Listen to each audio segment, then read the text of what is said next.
guys, and welcome back to my channel for day one of mystery week. This week, every day, Monday to Friday, you're going to be getting a brand new mystery video. I'm going to be doing my regular unsolved cases. I'm going to be throwing a solved case in there, and I'm toying with the idea of maybe doing a serial killer video towards the end of the week. Let me know what you think of that. Haven't fully committed to that one yet, but I'm thinking about it, we'll see. But today's video is a very interesting one. It's about the yogurt shop murders that happened in Austin, Texas in the 90s. So it was December 6th, 1991 in Austin, Texas, when a patrolling police officer noticed smoke coming out the back of a yogurt shop called I Can't Believe It's Yogurt. He immediately reported the smoke to dispatch, and within a few minutes, firefighters arrived at the scene. The fire was soon extinguished, but what investigators discovered inside absolutely threw them. The lead detective described what he saw at the scene, and this is what he said. He said, "For a long time, I shut out what I saw. It was just wholesale carnage. We knew immediately that they were kids." Inside, investigators found the bodies of 4 teenage girls. 13-year-old Amy Ayers, 17-year-old Jennifer Harbison, her sister 15-year-old Sarah Harbison, and 17-year-old Eliza Thomas. The scene was horrific. They had been stripped naked and bound together. 3 of the girls were stacked on top of one another, and another girl, Amy Ayers, was found very close to the others lying on the ground. They had all been shot once in the head, but Amy had been raped and she had actually been shot twice. And of course, they had all been badly burned from the fire. They were unrecognisable. They were completely charred. Amy was actually still alive though when she was found. She was sort of just clinging onto the last bit of life.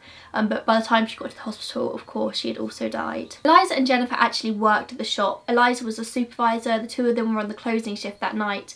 And Amy and Sarah came along to the shop to help them do the closing shift that night because Jennifer was giving them all a lift home and they were having a sleepover. The autopsy later showed that all of the girls had been shot with a .22 caliber handgun. However, Amy had been shot with a different gun as well. She had been shot with a .380 caliber handgun as well. So she had one shot in the back of her head and one shot that sort of went through sort of the bottom half of her face. And that was a different gun, which led investigators to believe that A, there were at least 2 guns at the scene, but also there was possibly at least 2 people. The fire, as you probably guessed at this point, was suspected arson. It had only been done to cover up the murders. However, obviously due to the nature of this incident, firefighters didn't know what was going on inside. Their number one job was to put out the fire, and in doing so, all of the crime scene, all of the evidence was destroyed. Imagine this scene: investigators walking into the back room of the yogurt shop to find the bodies of 3 young girls stacked on top of each other and another young girl almost dead on the floor. Everything's charred, all of the girls' bodies are burnt, but alongside that there are also puddles of water on the floor. Everything was drenched from the fire hoses, the high-powered fire hoses that had been used to put out the fire. Not only was everything covered in water, but all of the evidence had possibly been displaced. Investigators were led to believe later on that Amy's body was also placed on the stack of girls, which I don't even like saying that, it sounds so inhumane. But due to the pressure of the fire hoses, her body had been knocked off the top. Due to this, there was very little to go on. But alongside the arson and the murder, it was also a robbery. $540 was missing from the till. Immediately, the police department knew what a big scale investigation this was going to be. So they reached out to loads of other bureaus. They reached out to the Federal Bureau of Alcohol, Tobacco and Firearms. They reached out to the FBI and the Texas Department of Public Safety. This was huge. So the investigators obviously started with trying to piece together what happened that night. They reached out to possible customers at the store, anyone who had been walking past the store, anyone who had been in the vicinity of that yogurt shop that night. They reached out and they wanted people to come forward. And they found out that the girls had definitely been alive around 10 PM that night. The yogurt shop actually closes at 11, so they were really beginning to start the closing down process. But like I said, there was very little to go on. The police interviewed everyone. They interviewed customers, employees, and they interviewed all of the girls' friends, but nothing really led anywhere. Thousands of tips came in from the public, but there was one tip which the police really took notice of, and it came from a man called Dell Croft. Croft was a customer at the yogurt shop that night, and he was an ex-police officer. He wasn't a police officer at the time, he was actually working for a security company, but this meant obviously that he paid a lot of attention to what was going on around him. He said that he noticed a shady man in a military jacket hanging around inside the yogurt shop that day. He was sort of standing by the counter but letting everyone else go ahead of him, And this shady man did say to Dell, like, you go in front of me. But Dell kind of knew something was off with him, so refused and said, no, you go ahead. And the man went to the counter and spoke to Eliza, who was on tills that evening, and ordered just a soda, which seems a little bit strange because I think everyone's been at a counter, doesn't know what they want, so they're letting everyone go ahead of them whilst they're trying to make a decision. When you get up to the counter, you would assume that you're going to order more than a soda. It doesn't take a long time to decide that you want a soda. So this man just orders a soda and then disappears off to the back of the shop. And from what I can gather here, I think Croft actually asked Eliza on the till where that man had gone, and she said that the man had gone out the back to use the restroom. Now, Croft gave a very accurate description of this man. Like I said, he was an ex-police officer, so he had a very keen eye. He said the man was a white male, about 6 foot, mid to late 20s, maybe early 30s. He was clean shaven, he had dark hair and a long sharp nose. He said he was quite distinctive. Now, Croft wasn't the only one who came forward describing a shady figure in the shop that night. A married couple also came forward and said that they'd noticed 2 shady guys sitting in a booth, both just drinking soda, and apparently they were sat there for ages. And these guys really gave this woman the creeps, like they made her feel really uncomfortable. So she really noticed that they were there. She said they were acting very strange, so much so that the woman and her husband actually left. And she said that when they left, the 2 shady men were the only ones left in the shop. So I think it's quite clear that there were definitely 2 very shady, strange figures in the yogurt shop that night. But other than that, the police had nothing to go on. They had nothing to say to them who these men were. So 8 days later, the police are scrambling. They've still got nothing. And the police actually pick up a 16-year-old boy called Maurice Pierce, who's sort of wandering the street carrying a .22 caliber handgun. Now, if you remember me saying, it was actually a .22 caliber gun that shot the girls and killed them. Pierce was picked up at North Cross Mall, just a few blocks away from the crime scene, and immediately investigators kind of sprung into action and started questioning him about the murders. Now, things are a little bit confusing here. I couldn't quite piece together what actually happened whilst Pierce was being questioned, but I do know that he brought a friend into it. He mentioned a friend called Forrest Wellborn and said that he had actually lent his handgun to Forrest Wellborn the night of the murders. So of course Wellborn was brought in for questioning as well, but in questioning, Wellborn sort of completely denied everything, said he had no idea what they were talking about. However, he did admit to another illegal activity on that night. He said that himself, Pierce and 2 of their other acquaintances, Robert Springsteen and Michael Scott, all stole a car and went on a joyride. After lengthy questioning, both Pierce and Wellborn were completely cleared of any involvement. The lead detective on the case later said that Forrest had no clue. He couldn't organise a 2-man parade. These were just delinquent teenage boys causing trouble on the streets of Austin. They weren't murderers. It seemed that Pierce was just in the wrong place at the wrong time when he got picked up, and because of the gun he had, he became suspicious, but these were just teenage boys, they weren't murderers. So they were cleared, but this wasn't before homicide detective Hector Polanco also questioned the boys. Now, Polanco has since been fired from the police department for his questionable ethics, let's say, when it comes to questioning people. He would go to any length possible to coerce confessions out of people, even if they were false. In 1998, just a couple of years before these murders took place, he coerced a false confession out of a man called Christopher Ochoa for the murder of a woman called Nancy DePriest. And in 2002, the real perp actually came forward. This man had been in prison for like 13 years for a murder he didn't commit because Hector Polanco forced a false confession out of him. He was what was called a pit bull interrogator, going to any means possible to get confessions. And here he was talking to these 2 young boys. Pierce was 16, I think Wellborn at the time was only 15, but he could not force a confession out of these boys. They stood their ground. They were like, no, we did not commit these murders. We know nothing about them. That is it. So if this man, who has since been fired from the police department for coercing confessions out of people, couldn't get out of these boys, then I don't think they did it. They also tested the gun that Pierce was found with, and it was found that although it was the same caliber handgun, it wasn't the one that had committed the crime. It just didn't quite fit. Like I said, there was also another gun, a .380 caliber handgun as well, that was used in the crime. I'm not saying I know anything about guns here. I'm English. I know literally nothing about guns, so please excuse me here if I'm saying things wrong. I just don't know what I'm doing. I don't know anything about guns. But apparently the .380 handgun used had a very distinctive twist in the barrel, which means nothing to me, but maybe it means something to you. And they're saying that even now, if they can find that handgun that has that twist in the barrel, that they would be able to maybe close this investigation because it would lead them to whoever had owned it. It was a very distinctive gun that had been used to shoot Amy Ayers in the bottom of the face. Now, you're going to be hearing a lot about false confessions in this case, and that's because over 50 people actually confessed to these murders. 50 people who hadn't committed the crime wanted to go down for it. That is really weird. I think it was such a high profile case at the time that people wanted that notoriety. Maybe they're a little bit mentally ill, maybe they're lonely, and they just want to be known, and they're confessing to this awful crime which none of them actually had anything to do with. There was actually a prolific serial killer called Keith Allen McDuff who confessed to the girl's murder on his execution day.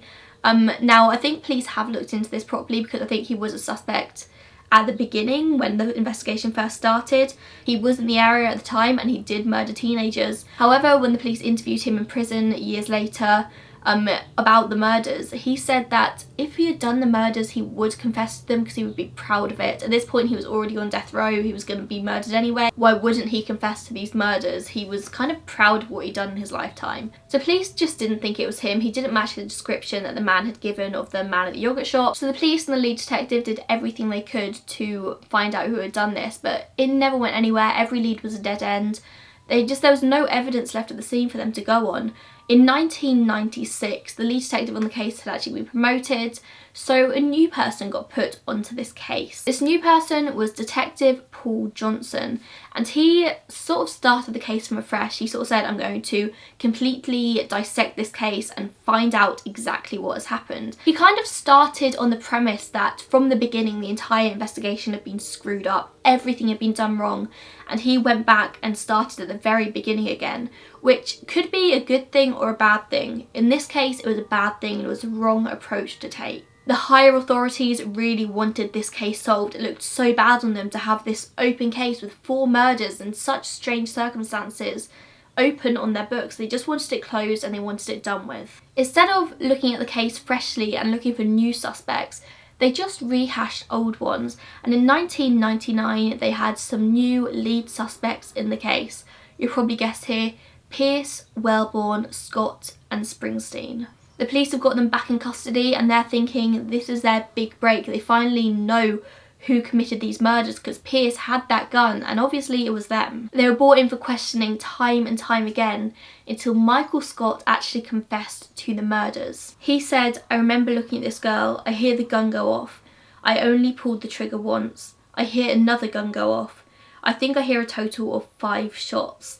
And he said that it started off as a simple robbery. He said they'd cased the place earlier and jammed the back door open so they could easily sneak in when it was closing. And the detective on tape is heard saying to Scott, come on Michael, you're doing good, tell us, let's do this today, let's do it. He's really forcing him and like begging him to confess and say everything that happened that night. But Michael gives him what they wanted, he confesses, and they then get a second confession from Springsteen as well. Springsteen says that he killed one of the girls and raped her. The police's theory here was that it was a planned robbery, but things went wrong. These were delinquent kids. They wanted some money, maybe for drugs, maybe for guns, maybe just for the notoriety in the streets. And so they went and robbed this yogurt shop. But to me, this doesn't really match up. Why would they kill the girls? I'm pretty sure if they're going in there with guns and they say to Eliza at the till, give us the money, Eliza would just hand it over. It just seems a little bit extreme to go to the lengths of shooting them. Now, these girls weren't timid, shy girls. They were quite strong, very headstrong. But I still don't think that if they had 2 boys pointing guns at them, that they wouldn't hand over the money. It just seems like it went so far. It doesn't match up with the police's theory here. And it goes even further than this because one of them actually raped one of the girls, and again, this doesn't make any sense. Okay, so let's say they have gone in there to rob the shop, the girls put up a fight and they've all been shot. They've had no choice but to kill the girls to maybe protect themselves. It's just that one step further to rape the girl as well. That is totally unnecessary. And I know in the heads of criminals and stuff, murder and rape aren't really anything, but these weren't violent boys. They were 16 years old. They were the same age as the girls. It just doesn't make sense. Apparently they were nerdy, weedy kind of guys. They weren't like big, strong men. They were the kind of boys apparently who played Dungeons and Dragons in their basements. They weren't murderers. Now, in his confession, Scott actually implicated all 4 boys in the crime, saying that himself, Springsteen and Pierce were the ones inside the shop, and Wellborn was meant to be their lookout on the outside. So they were all kind of charged with this crime. The cops tried so hard to implicate Wellborn and Pierce, but they still, again, would not crack under the pressure of questioning. They both completely denied anything, and because police couldn't get a confession out of them, because there was no actual physical evidence to prove that they were ever there that day, the police couldn't do anything. The charges against Pierce and Wellborn were dropped. However, with Scott and Springsteen, they had the confessions. That was all they needed to go to court. Now, I've already mentioned that there was no physical evidence at the scene of the crime. There was no DNA, no fingerprints, no hair, no blood. There's nothing there that could link these boys to that crime. In May 2001, nearly 10 years after the murders took place, Robert Springsteen's trial began. He completely denied all charges, and he said the police actually forced him into the confession. A big thing that the prosecution used against him was that in his confession he knew facts about the crime scene that the public didn't know. However, he said he was subtly fed these details by the police who were questioning him. That's the only reason he knew these things. And he just said he felt he had no choice. He had to confess, otherwise they were going to hurt him. He was convicted and condemned to death row. A year and a half later, Michael Scott is also on trial, and he is convicted also, but he isn't put on death row. He's sentenced to life in prison. 15 years after the murder in 2006, things start to turn around in the investigation. Scott and Springsteen's convictions were actually overturned, and their cases are thrown out on the basis of an unfair trial. In American law, everyone is entitled by the 6th Amendment to confront the accuser, and in this case, the other's accuser was the other one. Does that make sense? So Scott had confessed and implicated Springsteen, then Springsteen confessed and implicated Scott, and in court both of their confessions were used against the other. However, they never got the opportunity in court to cross-examine the other, meaning that their constitutional rights were violated. They were freed on bail in 2009 pending retrial. Then in 2009, before the retrial, new evidence actually came to light. Amy Ayers, like I said, had been raped, and her vaginal swabs were retested for DNA, and the DNA that was found on this swab did not match that of either Scott or Springsteen. Somebody else had raped her, meaning that it was actually true. The confession that Springsteen had made saying that he had raped Amy Ayers was totally false. His DNA was nowhere on her. The jurors on the trial later said that if they'd had this evidence at the time, there was no way they could possibly convict Springsteen on this murder because he didn't match his DNA. Now, I don't know why it took authorities so long to test this DNA, or maybe they did test it and it was inconclusive, then they got new technology, and I don't know, maybe they managed to make it work with new technology. But it just all seems very strange here that it took until 2009 for them to confirm that the DNA did not match the boys. Also, do you remember Dell Croft, the man earlier who had seen this shady looking man in the yogurt shop? He was shown photos of the boys, and he actually said that none of them matched the man that he had seen in the shop. The man he'd seen was very distinctive, with a very sharp pointy nose. He was very odd looking, and it wasn't any of these young boys. He'd actually said that the man he'd seen was in his late 20s, early 30s. These boys were 15, 16 years old. Due to this new DNA evidence coming to light, Scott and Springsteen were actually freed. However, they aren't actually allowed any compensation under Texas law because they've never actually been found innocent by a court of law. So they spent all of these years in prison for a murder that they most likely did not commit, but they're not entitled to any compensation from Texas state. But it's worth saying that the authorities and Austin Police Department still solidly believe that Scott and Springsteen are the ones responsible for this murder.